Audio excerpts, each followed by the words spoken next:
the Choke Chronicles and catalog. I just saw you spit out a video with 50 Cent and Vivica Fox, man. I mean, first of all, what you think about what the hell's going on between 50 and Vivica? And then I need to hear more about this catalog, sir.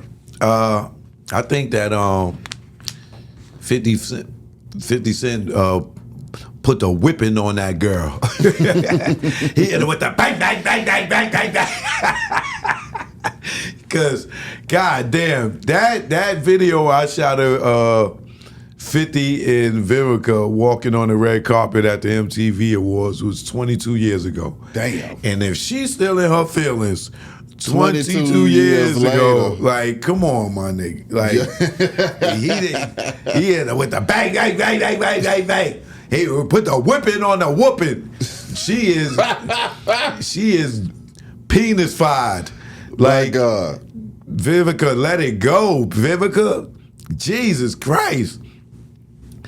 I mean, I remember that day, man. I was looking, I'm like, damn, this nigga 50 got the Independence girl. Independence Day girl walking the carpet with him. Like, Jesus.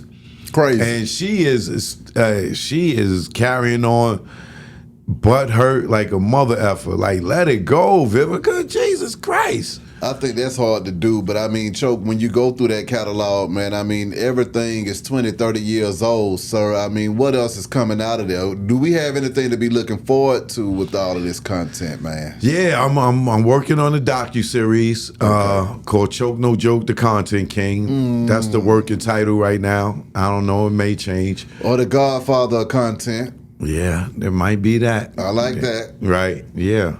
But, I've been documenting hip-hop since the mid-90s. You know what I'm saying? When, I'm the only person in the club with a camera or a camera crew. You know what I'm saying? And everybody is just living in the moment. Yeah. Nowadays, you go to a concert, everybody's like this. They ain't even watching the show. They watching it through their lens, through they screen. They not living it and absorbing it and living in the moment to where they hear the music today and they got those memories.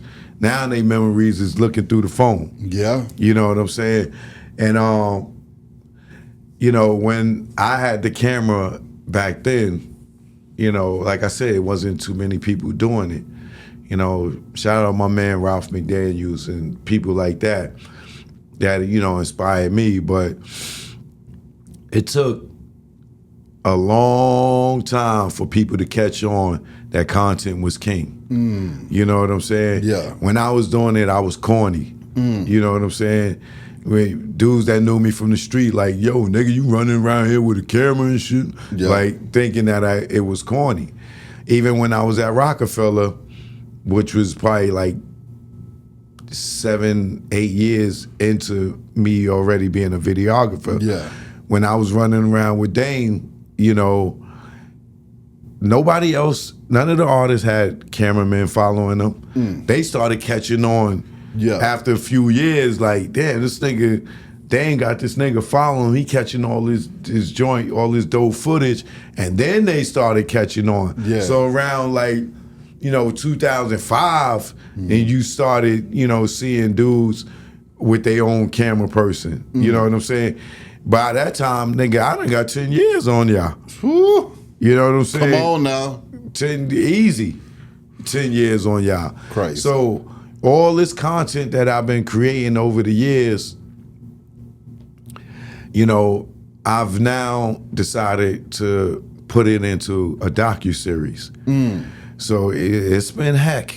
Like, you got 24 hours in a day. I'm dealing with when a lot of my stuff is caught on tape. Yeah. Those tapes are an hour. Crazy. You know what I'm saying? So each hour. And so you got to play that tape all the way through. All the way through, because I don't know what is on it, who's on it. Yeah. You know what I'm saying? Where I was at. Yeah. You know what I'm saying? And it's been nostalgic, you know, like I just put that clip up with Vivica and 50. Yeah. I show you screenshots of so many different artists. Crazy.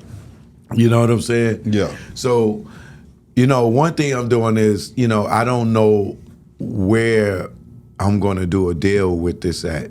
You know, initially Netflix was the goal, but now I learned that I don't have to go to Netflix. Facts. You know what I'm saying? Because, you know, there's Hulu, there's Mass Appeal, there's so many different Amazon. Paramount, you know, Paramount Plus, you know, Amazon.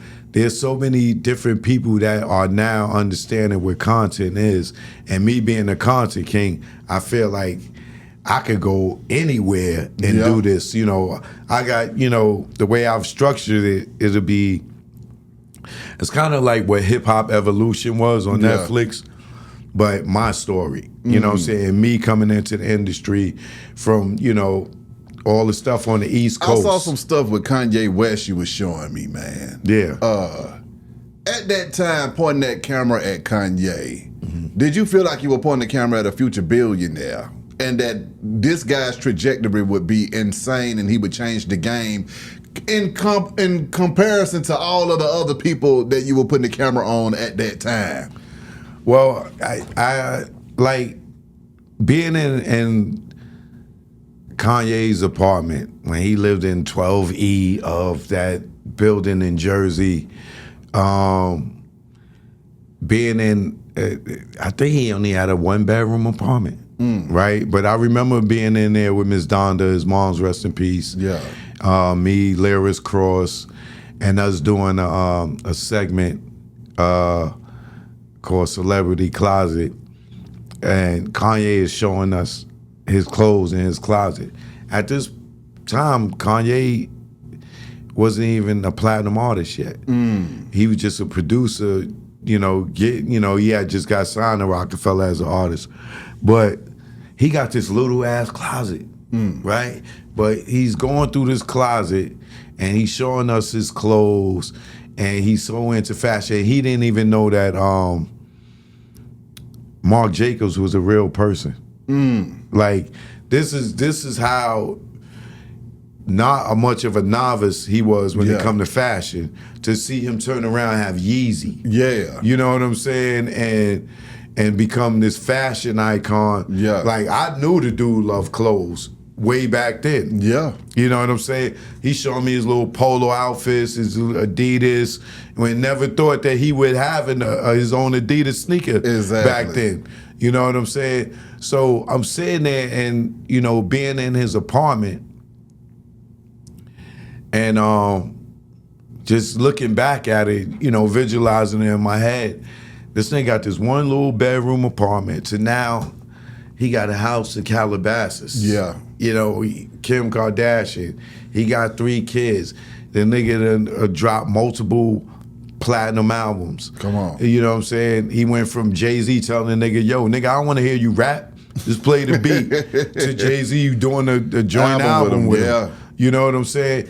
So it's like, for me to see people like Kanye and be able to capture him and his beginning stages to where he is today is like, you know, because I got a lot of different Kanye content. Yeah. Right? But to see his growth, I'm not surprised to where he went because he always had that confidence back then. Even if you looked at him and like, yo, this nigga crazy. This nigga, like, I seen his passion in fashion. Yeah. You know what I'm saying? He didn't have his own clothing line back then. Yeah. He wasn't even talking about having his own clothing line back then. He was just more in tune and infatuated with other designers. Yeah. You know what I'm saying? So him, he's just only one artist out of probably like thousands of artists that I've documented over the years. Some of them made it and became big. Yeah. Some of them didn't. Yeah. And that's a thing that I'm gonna focus on in my series is showing people that pursued it, that didn't make it. And hopefully I could find some of these people and see what went wrong and what career they took. Because some of them may not have made it in hip hop and did something else and might be big in something else. Exactly. You know what I'm saying? It's like people like Lady May. I don't know where the hell Lady May is right now. You know, but I remember her when she was dating Jay-Z's manager, John Manelli. You know, and I did a doc. We were shooting a doc she was staying with John Manelli. I was in his house. And I got like 2 hours of her just telling her story of